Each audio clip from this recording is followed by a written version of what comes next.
ವಿದ್ಯಾರ್ಥಿಗಳು ಭಾಳ ಸರಳದ ಪ್ರಶ್ನೆ ನೋಡ್ರಿ. ನಿಮ್ಮಲ್ಲಿ ವಿಚಾರ ಶಕ್ತಿ ನೋಡ್ತಾರ ಅವರು. ಕಿತ್ತಳೆ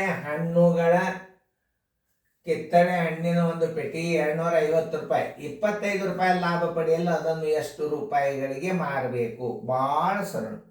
ಮಾರಾಟದ ಬೆಲೆ ಬರಬೇಕಂದ್ರೆ ಹೆಂಗ್ ಮೈಯನ್ ಮಾಡಿದ್ರೆ ಬರ್ತದ ಅದನ್ನು ತಿಳ್ಕೊಬೇಕು ನೀವು.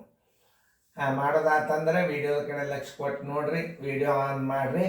ಒಂದು ಕಿತ್ತಳೆಯ ಕೊಂಡ ಬೆಲೆ ಮೊದಲು ಸರಿಯಾಗಿ ತಿಳ್ಕೊರಿ. ಕೊಂಡ ಬೆಲೆ ಎಷ್ಟದ ಅದನ್ನು ಬರ್ಕೋರಿ. ಕೊಂಡ ಬೆಲೆ ಬರೋಬರಿ ಕೊಂಡ ಬೆಲೆ ಇಜುಕೊಟ್ಟು 250 ರೂಪಾಯಿ. ಲಾಭದ ನಾಣ್ಯದ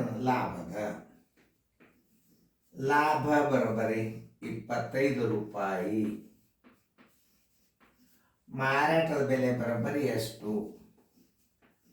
ಮಾರಾಟದ ಬೆಲೆ ಬರೋಬರಿ ಎಷ್ಟು? ಸರಿಯಾಗಿ ತಿಳ್ಕೊಬೇಕು ಚಿಕ್ಕ ಮಕ್ಕಳು ನೀವು.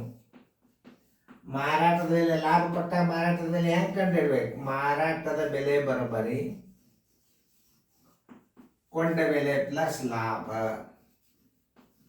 ಕೊಂಡ ಬೆಲೆ ಪ್ಲಸ್ ಲಾಭ. ಕೊಂಡ ಬೆಲೆ ಎಷ್ಟದ? 250 ಅದ. ಲಾಭ ಎಷ್ಟದ ನೋಡ್ರಿ? 25 ರೂಪಾಯಿ ಲಾಭದ. ಎಷ್ಟಕ್ಕೆ ಮಾರ್ಬೇಕವ? 275 ರೂಪಾಯಿ ಮಾರಬೇಕು.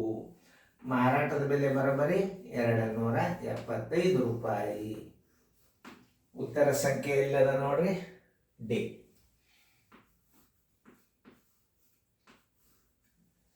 ವಿದ್ಯಾರ್ಥಿಗಳಿಗೆ ಹಾನಿ ಅಂದಾಗ ಏನ್ ಮಾಡಬೇಕು? ಕೊಂಡ ಬೆಲೆ ಕಂಡು ಹಿಡಿಬೇಕಾದ್ರೆ ಇದು ಮಾರಾಟದ ಬೆಲೆ ಭಾಳ ಸರಳ. ಮಾರಾಟದ ಬೆಲೆ ಬರೋಬರೇನು ಕೊಂಡ ಬೆಲೆ ಪ್ಲಸ್ ಲಾಭ. ನೀವು ಕೊಂಡ ಬೆಲೆದೊಳಗೆ ಲಾಭನ್ನ ನೀವು ಕೂಡಿಸಿದ್ರೆ ಮಾರಾಟ ಬೆಲೆ ಬರ್ತದೆ. ಒಂದು ವೇಳೆ ಹಾನಿ ಕೊಟ್ಟಿದ್ದ ಅಂದ್ರೆ ಏನು ಮಾಡ್ತೀರಿ? ಕೊಂಡ ಬೆಲೆ 250 ರೂಪಾಯಿ, ಅವನಿಗೆ ಮಾರೋದರಿಂದ 250 ರೂಪಾಯಿ ಹಾನಿ ಆದ.